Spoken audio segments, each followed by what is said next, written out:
Subscribe करें हमारे YouTube channel को और बेल आइकन को प्रेस करें हमारे लेटेस्ट वीडियोस को देखने के लिए।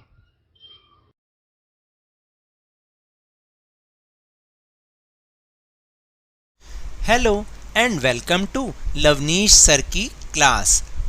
आज की ये शिक्षा निदेशालय राष्ट्रीय राजधानी क्षेत्र दिल्ली की वर्कशीट नंबर 5 जो कि कक्षा 7वीं के विद्यार्थियों के लिए ही है, यह ली गई है हिंदी विषय से और जिसमें हम पाठ समझ रहे हैं दादी माँ। आपको याद है कि पिछली वर्कशीट से हमने इस पाठ को शुरू किया और इस पाठ में लेखक अपनी दादी माँ को याद करते हुए एक कुछ बता रहे हैं, अपना सारा वृत्तांत सुना रहे हैं, अपनी सारी पुरानी घटनाओं को वो सुना रहे हैं। तो जैसे कि लेखक अपनी दादी माँ को याद कर रहे हैं, ऐसे ही आप भी इस पाठ को जब पढ़ते होंगे तो आपको अपनी दादी माँ याद आती होंगी। बहुत सारे बच्चों के साथ तो उनकी दादी माँ होंगी और बहुत सारों के साथ शायद नहीं भी होंगी। तो जैसे आपको अपनी दादी माँ याद आ रही हैं, लेखक को अपनी दादी माँ याद आ रही हैं, ऐसे मुझे भी अपनी दादी माँ याद आ रही हैं, क्योंकि जब भी मैं इस पाठ को पढ़ता हूँ तो मुझे अपनी प्यारी दादी माँ याद आ जाती हैं। तो जैसा कि आप जानते हैं कि दादी माँ सबको प्यार करती हैं, ऐसे ही लेखक को भी बहुत प्यार करती थी।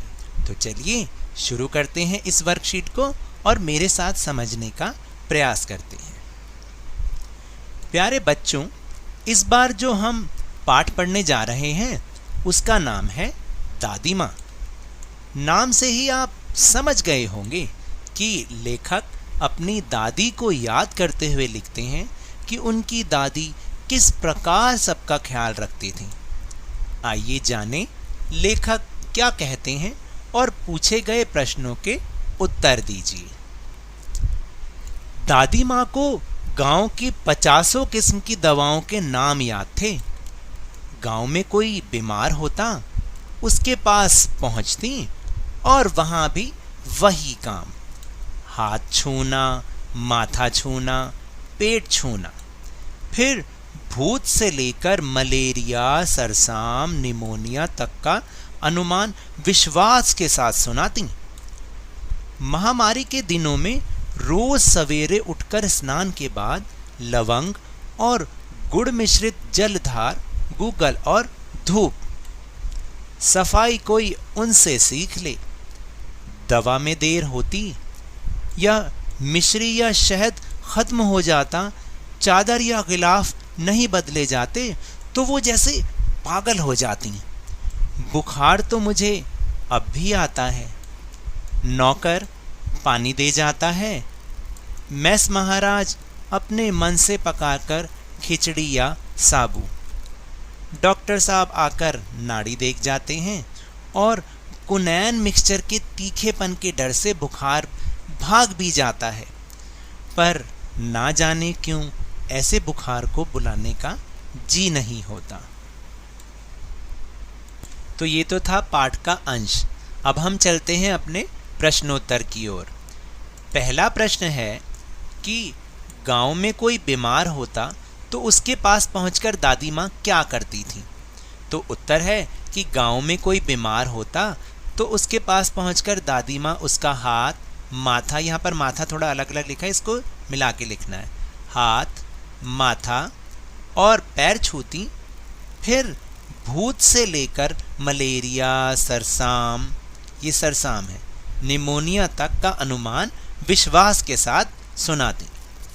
इसके बाद दूसरा प्रश्न है कि महामारी के दिनों में दादी माँ क्या किया करती थी। तो उसका उत्तर है कि महामारी के दिनों में दादी माँ रोज सवेरे उठकर स्नान के बाद लवंग और गुड़ मिश्रित जलधार तथा गूगल और धूप के साथ पूजा करती। फिर तीसरा प्रश्न है कि लेखक को अब बुखार आता है तो नौकर और महाराज उनके लिए क्या क्या करते हैं। तो उत्तर है कि लेखक को अब बुखार आता है तो नौकर पानी दे जाता है और मेस महाराज अपने मन से पकाकर खिचड़ी या साबू दे जाते हैं। फिर इसके बाद है प्रश्न नंबर 4। प्रश्न नंबर 4 है कि दवा में देर होती, मिश्री या शहद खत्म हो जाता, चादर या गिलाफ नहीं बदले जाते तो वे जैसे पागल हो जाती। तो ये जो रेखांकित शब्द है जिसके नीचे ये लाइन लगी हुई है, ये शब्द किसके लिए प्रयोग किया गया है और वो ऐसा क्यों करती थी?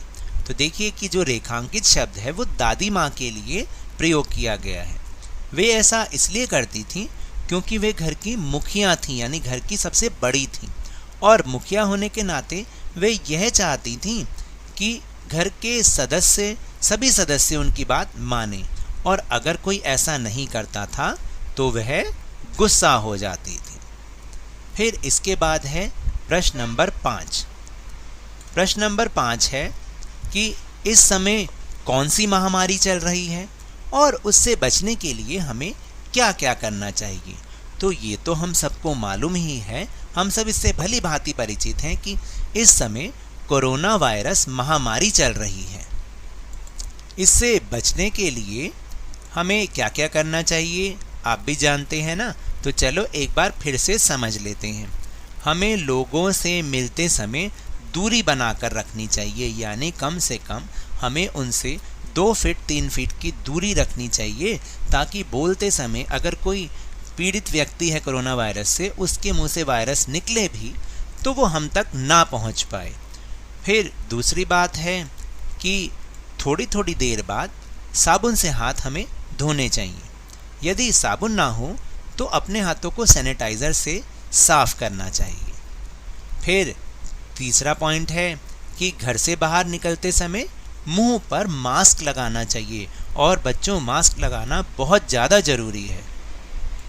मास्क लगाने से कोरोना वायरस हम पर नहीं आ सकता, क्योंकि वो नाक या मुंह के जरिए या आँखों के जरिए जाता है, तो आँखों में भी आपको बार बार हाथ नहीं लगाना। तो यही मैंने चौथा पॉइंट भी लिखा है कि बार बार अपने हाथों से मास्क को नहीं छूना चाहिए।